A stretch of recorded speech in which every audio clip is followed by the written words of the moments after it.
You're listening to the Luminate series on the Forward Faster podcast, providing bite-sized insights for entrepreneurs in the optics, photonics, and imaging sector. When an entrepreneur is developing a deep technology, they sometimes have a pretty narrow idea of where the funding comes from. Today, we're going to be talking about how to use the Department of Defense to take a technology from out of the laboratory and toward commercialization. Welcome to the NextCore Forward Faster podcast. My name is Damon Diehl, and I'm the Technology Program Manager for Luminate, the largest startup accelerator for optics, photonics, and imaging companies in the world. Today, our guest is Veronika Stelmakh of Mesodyne, and she's going to be talking to us about a new type of portable, high-efficiency energy source. Hi, Veronika. Nice to see you. Hi, Damon. The question I always start off with is, can you tell me what the problem is that you're looking at and why is it important? So from drones to sensors to people, our power demand is constantly growing.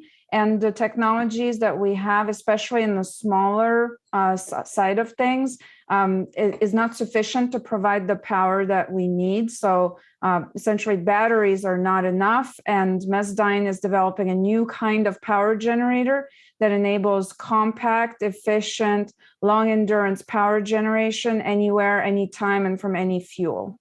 That's incredibly compact. I guess the next thing is I'm just curious to know, what is your approach for solving the problem that's different from what other people are doing?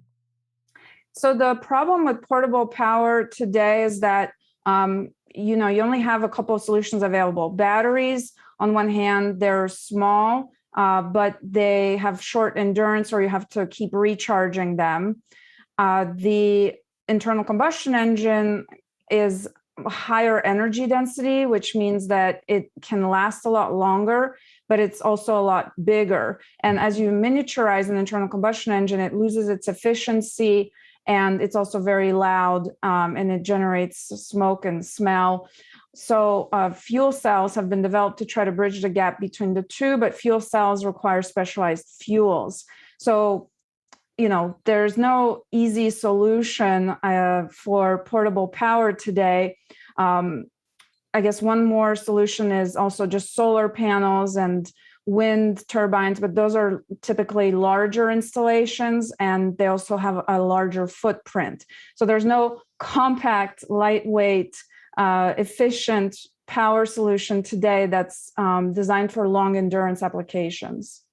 Yeah, you can't really carry a windmill around with you in your pocket. That's a really good point. And so you hit a little bit about what the other problems are.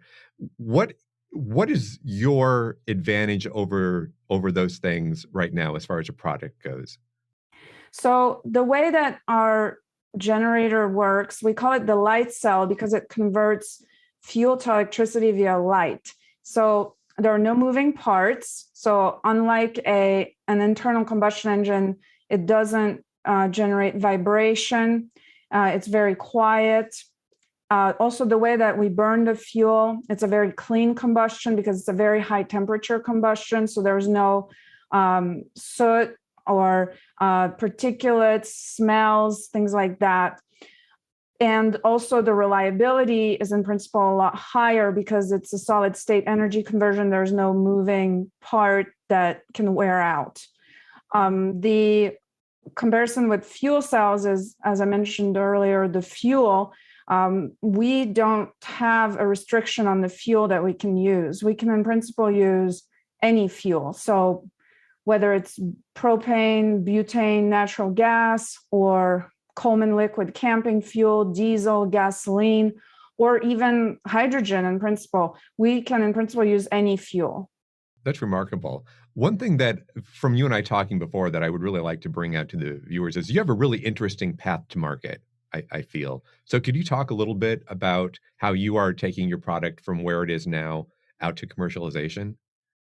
So our current customers are all system integrators that work on specific military systems, communication, drones, things like that, smaller systems that require long endurance.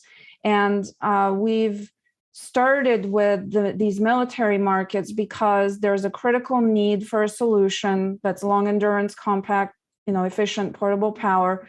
But also there's a higher willingness to pay, and there is also a lot more flexibility with the system, and they're working with us as we develop the system to really design the right power requirements and features that we need to have in our system. One thing that I'm always curious about is what have been any surprise challenges that you weren't expecting when you started this company? I think that the biggest surprise to us was just how long everything takes. I think that as scientists and researchers coming out of the lab, we had the naive perception that, well, if we just make the technology work, we have a business, and obviously there are many other aspects that you have to work on to transition from an experiment to a product and a business. And every step takes a lot of time and resources. And I guess we really wouldn't be here today without all these programs that we've participated in that have enabled us to get to this point. I guess, are there any other ways that you would recommend to someone for how to deal with those kind of challenges that they come up? In your case, that things take longer than you expect. Do you have some advice on people who are facing that? Well, I guess the real challenge is money. When things take longer, you need more money.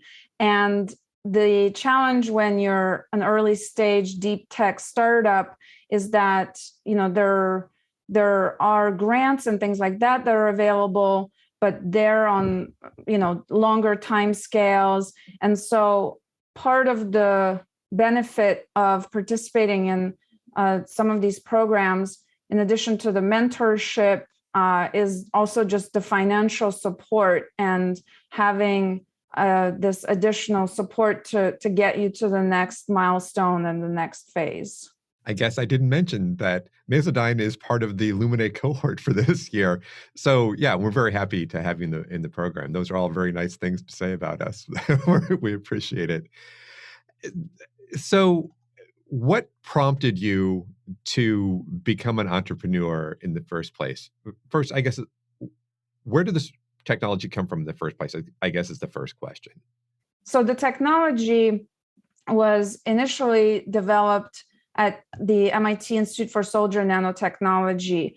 And the core component, the photonic crystal, is what's really novel about our way of doing thermophotovoltaics, which is an older energy conversion that has existed for a long time. But our group, specifically at MIT, has been looking at applying photonic crystals to thermophotovoltaics since actually, before my time or my co-founder's time at MIT. So that was really the research that we entered into as graduate students, and then took that to the next level by developing a photonic crystal that would work in a system and demonstrating that in 2017 together, and actually establishing the world record efficiency for thermophotovoltaic energy conversion.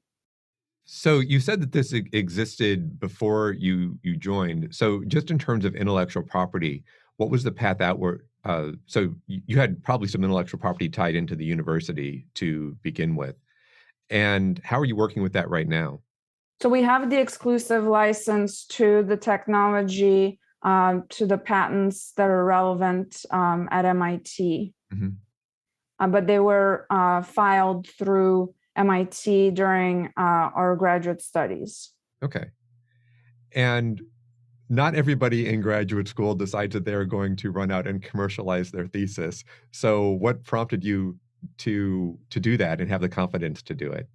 So the first, event that happened was when we set that world record. It was really exciting, and it got us thinking that, maybe there was more here than just an experiment and a thesis.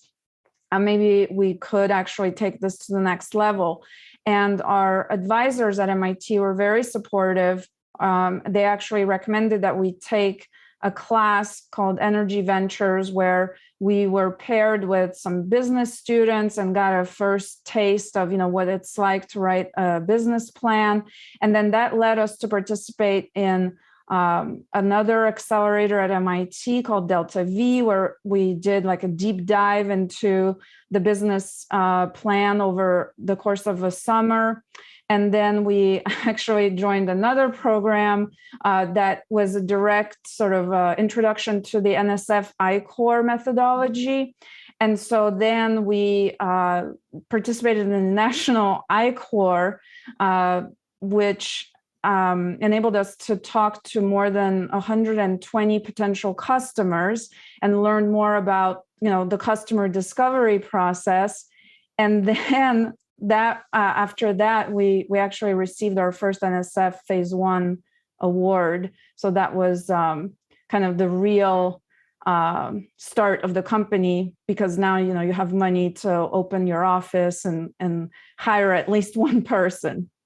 And then we actually participated in the Air Force TechStars, which introduced us to the AFWorks process. And that was a huge pivotal moment for Mesodyne, because since then we've been awarded, I'm losing track, 6 contracts by the Air Force. And those are real contracts. That's not a research grant. So the first contracts we got were STTRs. So they were all connected with another research institute that we had to partner with. But then the last few that we got have been all SBIRs. So no institution, just Mesodyne. The Department of Defense SBIR program I really like, because the problems are so specific. Like you said, they're more of a contract than a research grant. People, you know whether you're succeeding or not, has been my experience with that. I guess one thing that is also interesting is you have gone through, it sounds like 4 or 5 of these government-sponsored programs. Have you seen any sort of shift in the way that they operate over time, or has it all been pretty much the same since you've been in it? I think AFWorks is really great at how quickly they award contracts. And I think that we started working with AFWorks when they already kind of revamped their process. They've made the process really streamlined and I think really friendly to the entrepreneur to, be able to just submit these proposals, and a lot of open topics. So they've been a great partner. Yeah, and now it's insanely efficient. The last time I helped somebody with a proposal, it was like you only had 5 pages that you could write, and everything else needed to be in a presentation. Whereas most agencies, it's a 20-page write-up. To wrap things up, just in a few words, 10 words or less, for our listeners who are aspiring entrepreneurs, what advice would you give them? I think that my advice would be to surround yourself with people that are on the same page, but also push you and are better than you in other ways, and that ultimately share your vision, whether it's mentors, teammates, co-founders. I find it interesting what you said about people who are better than you in some ways. Finding people who are smarter, maybe smart is the right term, but just experienced in different ways. That sounds really great. Well, thanks again, Veronika. It was a pleasure to see you. I look forward to seeing you in person sometime in the near future. And thanks to our viewers. You can also find us on Spotify. If you found this useful, then please like and subscribe to get more bite-sized insights for entrepreneurs. We hope to see you again soon.